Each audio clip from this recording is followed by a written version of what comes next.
بسم اللہ الرحمن الرحیم۔ السلام علیکم ناظرین، آج کی ویڈیو میں ہم قوم جنات کے بارے میں تفصیل سے بات کریں گے۔ جنات کی قسمیں کتنی ہوتی ہیں، وہ کیا کھاتے پیتے ہیں، وہ کہاں رہتے ہیں، وہ دکھنے میں کیسے ہوتے ہیں، ان سارے سوالوں کے جوابات آپ کو آج کی ویڈیو میں ملیں گے۔ تو ناظرین آئیے ویڈیو شروع کرتے ہیں۔ ناظرین، اللہ تعالیٰ نے جنات کو آگ کی لو سے پیدا فرمایا ہے۔ قوم جنات کو اللہ تعالیٰ نے حضرت آدم کی پیدائش سے 2000 سال پہلے تخلیق کر دیا تھا۔ یہ قوم حضرت آدم سے پہلے دنیا پر حکمرانی بھی کر چکی تھی۔ ناظرین، دنیا میں جتنے بھی مذاہب پائے جاتے ہیں وہ تمام جنات کے وجود کے قائل ہیں۔ گزشتہ صدی میں سر سید احمد خان نے محض اپنی ذاتی رائے کے بل بوتے پر جنات کا انکار کیا ہے، اور ان کے چند پیروکار مغربی تہذیب کے دلدادہ لوگ اس کی تائید کرتے ہیں اور انکار کی دلیل یہ دیتے ہیں کہ اگر جنات کا کوئی وجود ہوتا تو نظر ضرور آتا۔ حالانکہ یہ بات خلاف عقل اور خلاف قرآن و حدیث ہے۔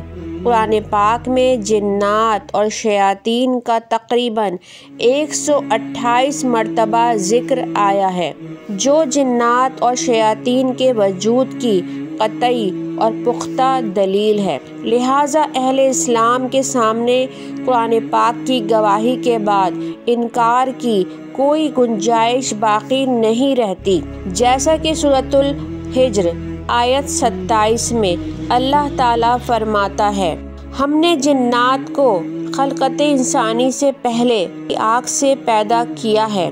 ان آیات سے معلوم ہوتا ہے کہ جس طرح انسان اللہ کی مخلوق ہے، اسی طرح جنات بھی اللہ کی مخلوق ہیں۔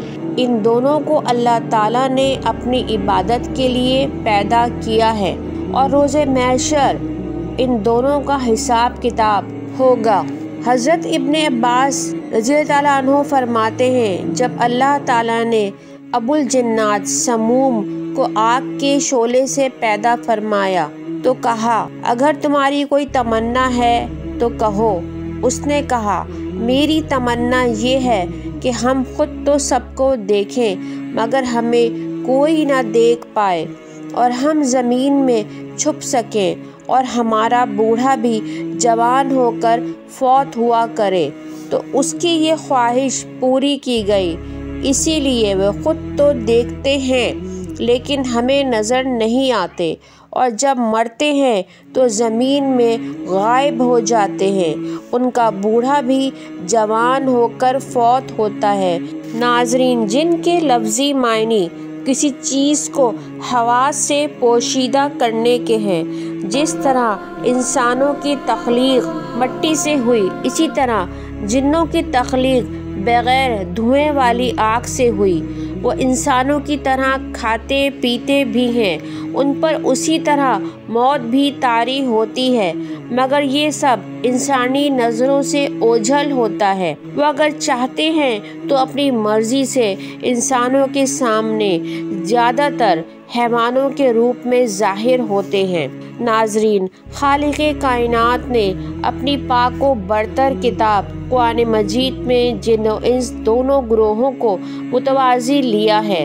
احکام خداوندی کے ماننے میں، آزمائش میں، گناہ و ثواب میں، اور آخرت کے اجر و ثواب میں غرض قرآن کریم کے طرز تخاطب میں دونوں برابر ہیں۔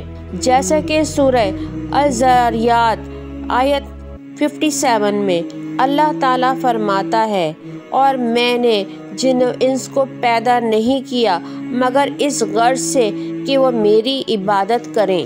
اور ایک جگہ اور سورۃ الاحقاف آیت 19 تا 20 میں ارشاد ربانی ہے کہ یہی وہ لوگ ہیں جن پر وہ فرمان صادق آ گیا جو ان سے پہلے جن و انس میں گزری ہوئی قوموں پر صادق آیا تھا۔ یقیناً یہ سب گھاٹا پانے والے لوگ ہیں اور سب کے لیے اس کے مطابق درجات ہیں جو وہ کرتے رہے تاکہ اللہ تعالیٰ ان کے اعمال کی انہیں پوری جزا دے، اس حال میں کہ وہ ظلم نہیں کیے جائیں گے۔ ناظرین، احادیث مبارکہ سے بھی ہمیں جنات کا ذکر ملتا ہے۔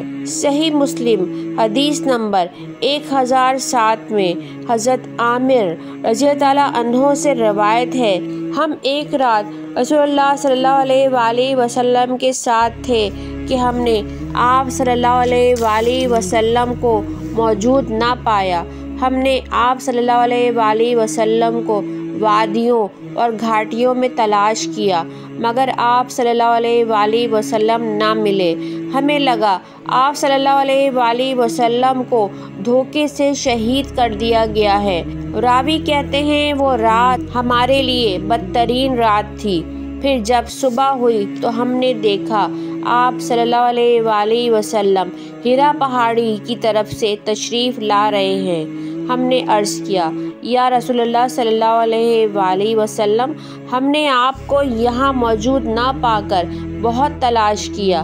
آپ صلی اللہ علیہ وآلہ وسلم نے فرمایا، جنوں کا قاصد میرے پاس آیا، میں اس کے ساتھ گیا اور جنوں کو قرآن سنایا۔ راوی کہتے ہیں پھر آپ صلی اللہ علیہ وآلہ وسلم ہمارے ساتھ چلے۔ آپ نے ہمیں ان کے نشان اور ان کے آگوں کے نشان دکھائے۔ جنات نے آپ صلی اللہ علیہ وآلہ وسلم سے اپنے لیے زاد راہ طلب کیا۔ آپ صلی اللہ علیہ وآلہ وسلم نے فرمایا، تمہارے لیے ہر ہڈی جس پر اللہ کا نام لیا گیا ہو وہ تمہارے ہاتھ لگے اور اس پر خوب گوشت ہو وہ تمہارے لیے ہے، اور ہر مینگنی بھی تمہارے جانوروں کی خوراک ہے۔ رسول اللہ صلی اللہ علیہ وآلہ وسلم نے فرمایا، ہڈی اور مینگنی سے استنجا مت کرو کیونکہ وہ تمہارے جن بھائیوں کی خوراک ہے۔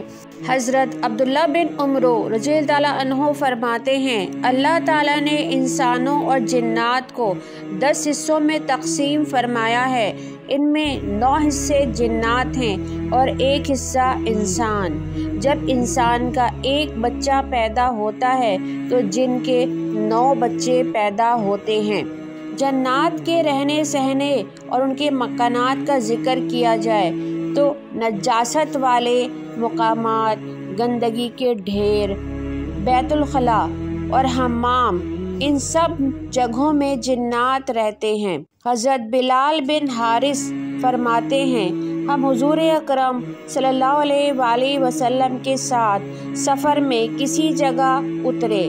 آپ صلی اللہ علیہ وآلہ وسلم قضائے حاجت کے لیے تشریف لے گئے اور میں آپ کے پاس پانی کا برتن لے گیا۔ بس میں نے کچھ لوگوں کے جھگڑنے کی آوازیں سنی۔ اس طرح کا شور و غل میں نے پہلے کبھی نہیں سنا تھا۔ جب آپ صلی اللہ علیہ وآلہ وسلم تشریف لے آئے تو میں نے عرض کیا، اے اللہ کے رسول، میں نے آپ کے پاس لوگوں کا جھگڑا اور شور سنا۔ تو آپ صلی اللہ علیہ وآلہ وسلم نے فرمایا، میرے پاس مسلمان جنات اور مشرک جنات جھگڑا کر رہے تھے۔ انہوں نے مجھ سے درخواست کی کہ میں ان کی رہائش بتا دوں، تو میں نے مسلمان جنات کو جلس دے دیا اور مشرک جنات کو غور دے دیا۔ ناظرین، جلس سے مراد بستیاں اور پہاڑ ہیں اور غور سے مراد کھائیاں، غاریں اور سمندری جزیرے ہیں۔ امام ابن ابی حاتم رحمۃ اللہ علیہ نے ذکر کیا ہے کہ جنات کی 3 قسمیں ہیں۔ ان میں سے ایک وہ جن کے پر ہوتے ہیں اور وہ ہوا میں اڑتے رہتے ہیں، ایک وہ جو سانپوں اور کتوں کی شکل میں ہوتے ہیں، اور ایک وہ جو ہر وقت چلتے پھرتے رہتے ہیں اور جگہ و مقام بدلتے رہتے ہیں۔ ناظرین، خاتم النبیین حضرت محمد مصطفیٰ صلی اللہ علیہ وآلہ وسلم رہتی دنیا تک جس طرح انسانوں کے لیے ہدایت کا ذریعہ ہیں، اسی طرح جنوں کی طرف بھی ہدایت کا ذریعہ ہیں۔ سورہ احقاف کی آخری رکوع میں حضرت محمد صلی اللہ علیہ وآلہ وسلم کی خدمت میں جنات کی حاضری کا تذکرہ، پھر ان کا اپنی قوم کی طرف جا کر ان کو بھی اسلام کی دعوت دینا۔ سورہ رحمان میں جنات سے بار بار اللہ کا مخاطب ہونا اور حضرت صلی اللہ علیہ وآلہ وسلم کا جنات کو قرآن سنانا، جنوں کی دعوت پر ان کی بستی میں جا کر تبلیغ کرنا، اس سے یہ بات خوب ظاہر اور واضح ہو جاتی ہے کہ حضرت صلی اللہ علیہ وآلہ وسلم جنات کی طرف بھی مبعوث ہوئے ہیں۔ ناظرین، علماء فرماتے ہیں کہ جنوں کا آنکھوں سے اوجھل ہونا اللہ تعالیٰ کی ہم پر رحمت ہے، وہ اس لیے کہ ان کی شکلیں بہت زیادہ خوفناک اور بدہیبت ہوتی ہیں کہ اگر لوگوں میں سے کوئی انہیں دیکھ لے تو مر جائے یا پاگل ہو جائے۔ ناظرین، یہاں پر یہ بات قابل ذکر ہے کہ جنات کا ہمیں نظر نہ آنا ہمارے لیے باعث تجسس ہے۔